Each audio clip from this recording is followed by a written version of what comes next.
Hi, everyone. I think we've all expressed our absolute delight to be here together, face to face instead of on Zoom or Teams or whatever it might be.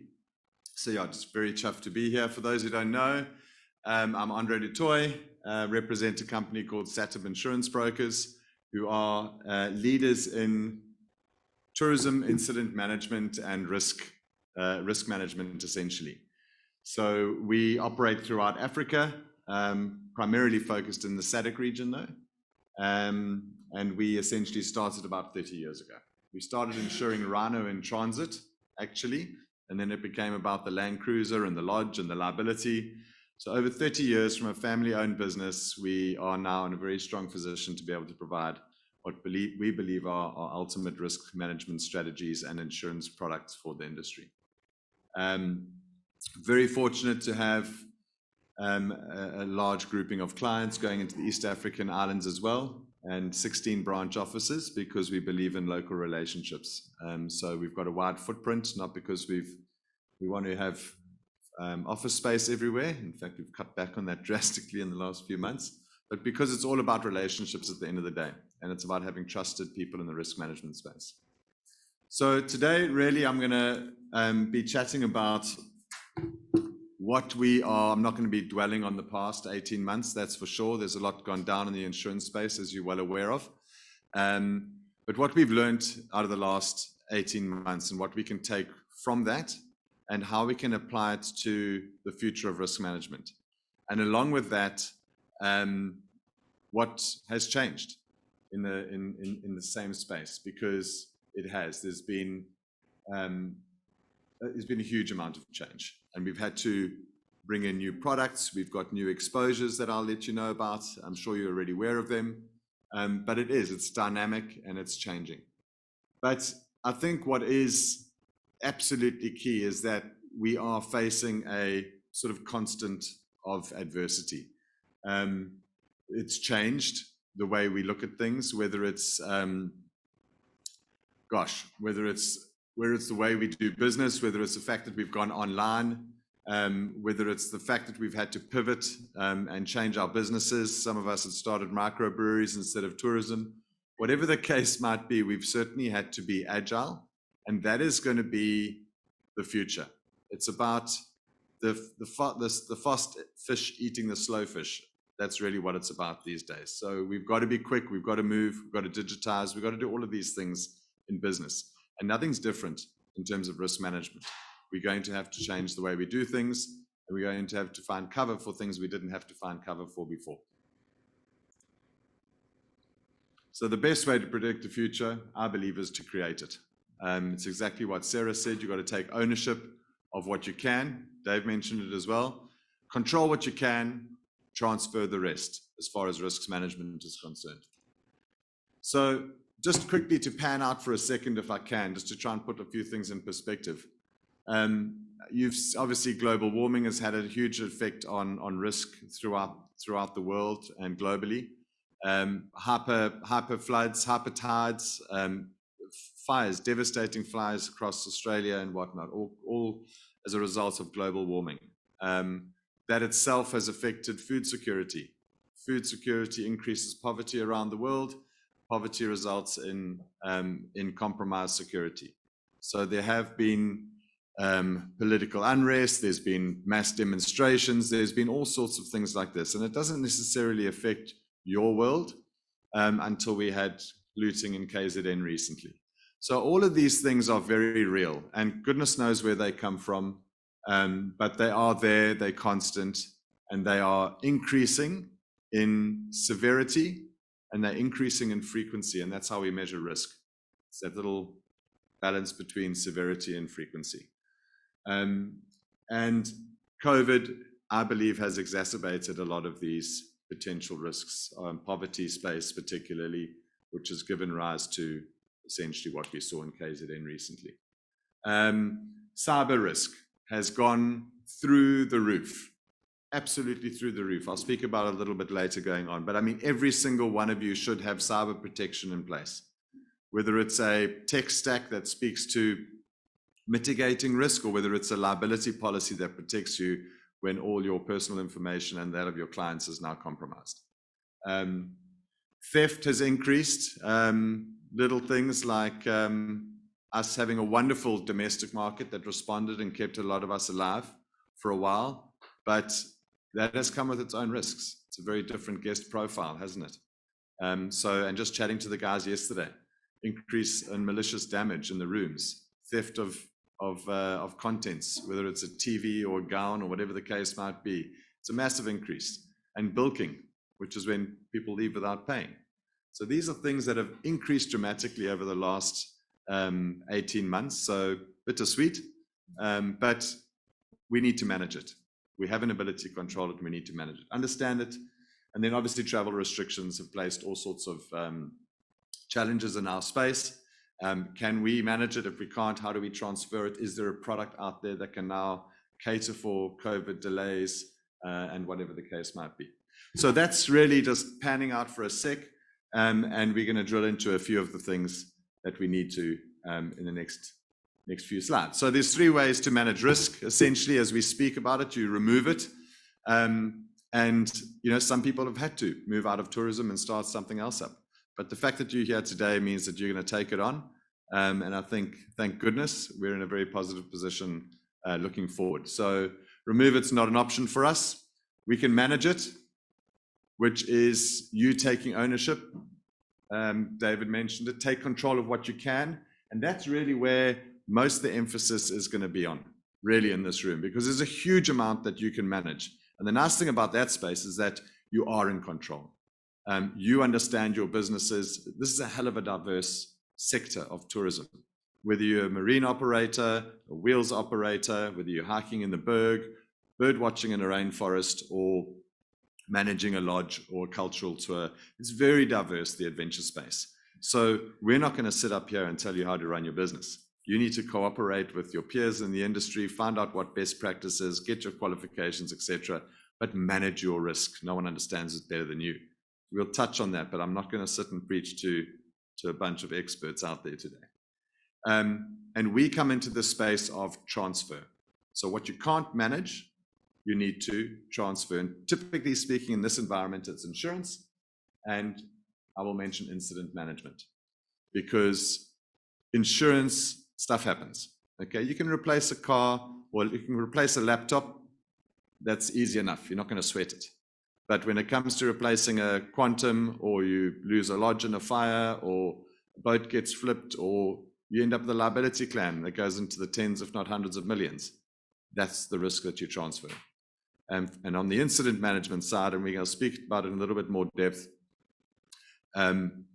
it's pretty much a fact that most of us in the room are in it to run hospitality, guided, memorable experiences. We're not drilled on a daily basis around incident management, thankfully. So it's another risk that you would be wise to transfer to a subscriber service or incident management center that actually deals with incidents on a daily basis. We're going to touch on those 2 elements as well. In that transfer space is just to remember that. When you transfer risk, you're actually transferring a very, very serious aspect of your business that's going to protect you when the pawpaw hits the fan. So you're not just going to transfer that to any old person. You need to find specialists in the industry who understand your business intimately and who you can trust. Okay, there's been a lot of mistrust that has come to the surface over the last 18 months around insurance. So it's absolutely critical. And trust me that we can chat about it over a beer later. The insurance market is on its head, absolutely on its head. The traditional insurers that were there before have not necessarily got an appetite for tourism anymore. So you need to go through a trusted broker, dare I say, SATIB as an example, to guide you in that direction. Find a trusted advisor. And let them guide you properly. So when it comes to ownership, it's a given that compliance is the first place to start. All right. There are their rules, their regulations, their standards within the industry. If they're not regulated or legislated standards, then find out from a guy who's considered a best operator in the industry. Mark Brown's not here, but I always use him as an example, and maybe he's online. How's it, Mark, if you are? But Mark Brown brought, as you probably know, brought Canopy Tours to South Africa. And he sat and developed standard operating procedures for that industry that are now awaiting draft and approval. So you are the experts in your particular sectors in adventure tourism.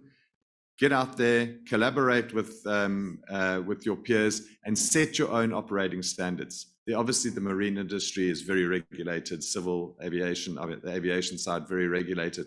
But where you can, make that difference and do your self-regulation elements yourself.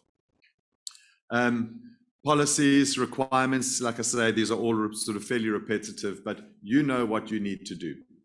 If you need operating permits in a particular sector, if you need qualified guide, or you do need qualified guides, we know that's a little bit of a mess in that sector. And if the right qualifications don't necessarily exist, you need to do more. You need to, if you want a specific area that doesn't have a regulated guiding qualification, don't just wipe your brow and say, oh, great, we got away with that. Because in the court of law, it's going to say, have you acted as a reasonable person? Have you trained your staff to a reasonable level to ensure safety in that particular activity? So, like I say, the whole theme around this element is taking ownership and actually managing your risk, because the reputation of the industry depends on it. And we obviously, from an adventure sector, we're wanting to position ourselves as a go-to destination globally. So we need to pull up our socks there. And then law and transparency. Make sure you declare fully what it is and how you operate your business. Don't try to sweep things out of the carpet. Promise you it comes out at claims time. So that's the compliance side. So how do we look into the future? What are we doing with this now massive new influx of tourists that we're going to get? Natalia, I think you mentioned it in one of our webinars recently. It's a whole lot easier to switch off than it is to switch on. Okay, so we've had 18 months where, or certainly a stop-start 18 months where staff have perhaps got a little bit lax. You may have had to put staff off. You may have you needing new staff to come on board to deal with the increase in capacity. It's absolutely vital to, and I'm going to whiz through this because I know I'm going to be preaching to a lot of the converted here, but it's just a little bit of a refresher. It's a reboot. Staff in a risk management space, staff essentially are your eyes. Okay, you can't be that person who writes the risk management policy and you shove it in drawer 13 and that's where it sits, right? You've got to induct your staff. And it doesn't mean boat people must know the boat side and people on this side must only be in that environment. Get your staff to move around your organization. They must be front of house. They must go on boat trips. They must spend a day in the kitchen, whether he's a skipper or whatever the case might be. Get them to understand those different risk environments. And it will only help you understand your risk better and be able to identify hazards in that space. Indemnities, it doesn't matter if someone's come from another, and I'm using the boat environment, I suppose, because we're here. But if someone's come from another operation operating with a whale watching unit and they're coming through to yours, make sure they understand your business, your philosophy, your values, because it always helps plug that gap. Indemnities, briefings, COVID protocols, those are essential parts of a operational reboot. Check your indemnities. Are they updated? Do they take this changed environment into consideration? Go online. You can do it these days. You don't have to have paper. Marie-Louise, move on to digital. You can do these things. Operational briefings are key. We had wonderful briefing this morning before the whale watching. There was a video presentation. We went on to the boat. Aspects of that environment were repeated. So you can't just get away with a one-shot story. Whilst we were out there, and we went, I think the term is beam to, potentially, to the swell. The boat rocked a little bit. There was a repeated reminder just to hang on to the bars, whatever the case might be. Just never stop touching point with the environment that you're in and how it's changing and how you need to keep your guests updated and briefed on risk. A lot of people will shy away from it during an orientation chat because they think, oh, it's a scary stuff. They don't want to be it. You guys are lucky. People are coming. They're wanting to know about the risk. They're wanting to know about the hazards or whatever it is that you're exposing to. That's why they've signed up in the adventure space.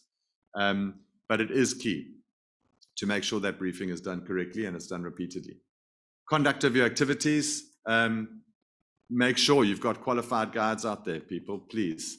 And if there isn't an official qualification, like I said before, just make sure they're trained in your specific environment.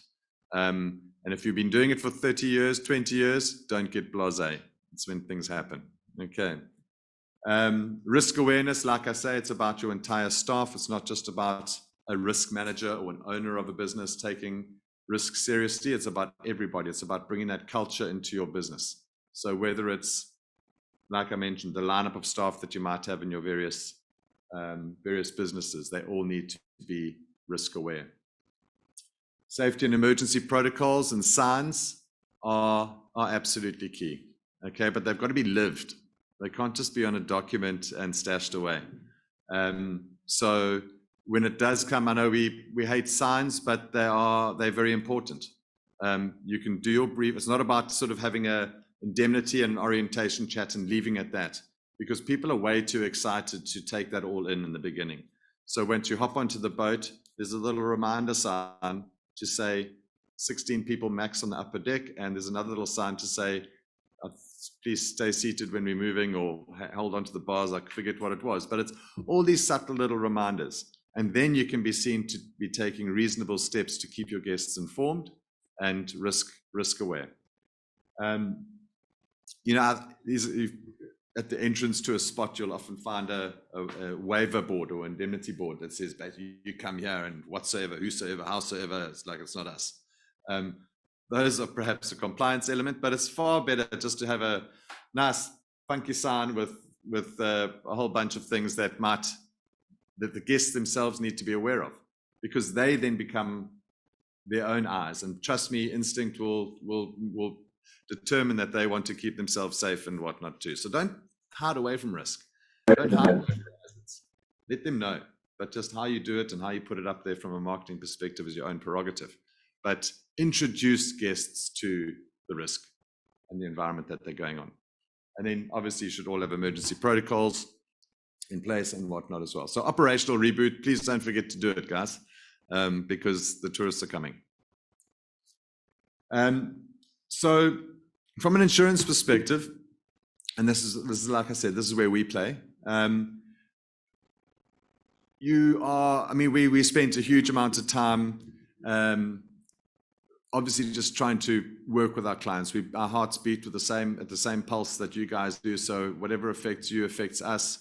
We are the community. We do tourism. We do tourism just as hard as you do. We love it just as much as you do. So we worked very hard with most of you that are clients of ours, and I trust your brokers did the same. You know, you reduced covers. You put boats out of the water. We maybe reduced the cover to fire only instead of comprehensive cover on your vehicles.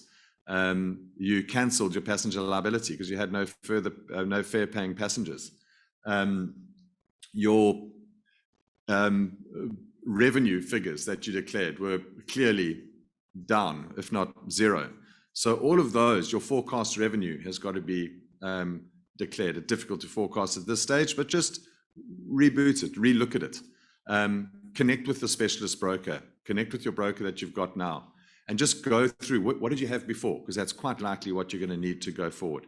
And just get those reinstated, get those covers reinstated, and don't wait for the last minute, because you're going to be so excited when those first tourists come through that you're probably going to forget to do insurance because no one does it, or no one focuses on it too much. But that's what we're there for. So just reconnect and reinstate the covers that you've got. Then declare any changes in your operation. Like I say, there's a lot of us that have pivoted, that have had to do things slightly differently. Maybe you've introduced a different aspect to your business. You're doing hiking trails along the coast, and you're not limited to what you were doing before. Maybe you've taken the time and you've converted an old building into a little B&B because you've got a couple of extra rooms. Whatever the case is, I'm not sure. You've all had to do different things. Tim's clearly going to have to take out some product liability for his booze. Whatever the case might be, just reconnect and declare the operations your change in your operation to your broker. They can then tell you what covers you're going to require. And then consider new risks. Like I mentioned, for me, top of mind are definitely cyber. How many of you got cyber liability cover of some form? Hands up. Chris, excellent. 2. How many of you work online on a daily basis? Freaking all of you. Don't lie. It's not putting their hands up. So seriously, guys, it's a massive, massive risk. And for those of you who think that cyber is not going to happen to you, or something's not going to happen to you, because that's typically the stance we take, South Africa is 3rd in the world for the highest number of cyber attack victims globally. And it's not the corporates. Okay, it's the small to medium-sized businesses like yours who don't have the securities in place.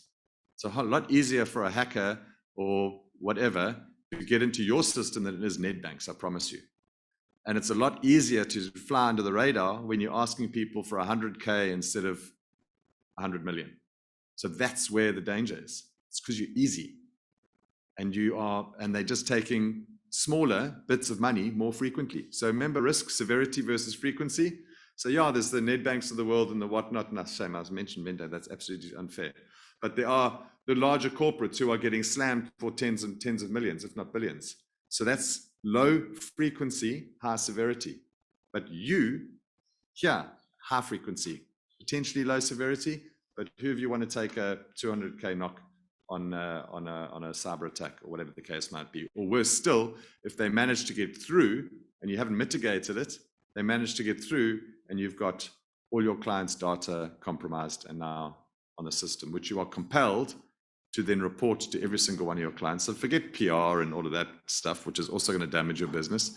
It's the liability suits that could follow. Okay, so cyber is key, and there's 2 ways to do it. You can mitigate it with tech stack, which is essentially it's a product, and it backs itself so much it's almost like a warranty product. So it monitors the deep and dark web, it does brand protection, it does all of that sort of stuff, and it mitigates risk, so it stops it from happening. But sometimes it gets through, and if that is the case, and you have a breach of data, then you need your cyber liability, which is a little bit more complex, but it essentially pays out if you are shown to be negligent. And often they come hand in hand. That tech stack comes and it sits under a liability product. But anyway, not too much detail today. Just go out there, please, and ask about cyber liability risk and how it can be protected. Directors and officers liability as well for those of you who have got management teams. It's getting personal these days. It's not just about suing companies. It's about suing directors who had a very, not necessarily, they call it directors, but it's officers as well. So it's management. Anybody who has an operational influence on the business at a decision-making level can be held personally liable if the company fails in some respect or another. So these covers are, I know they seem like extras and it's like, shit, we can hardly pay our current premiums, whatever the case might be, but they're important covers to protect you as individuals and obviously your businesses as well.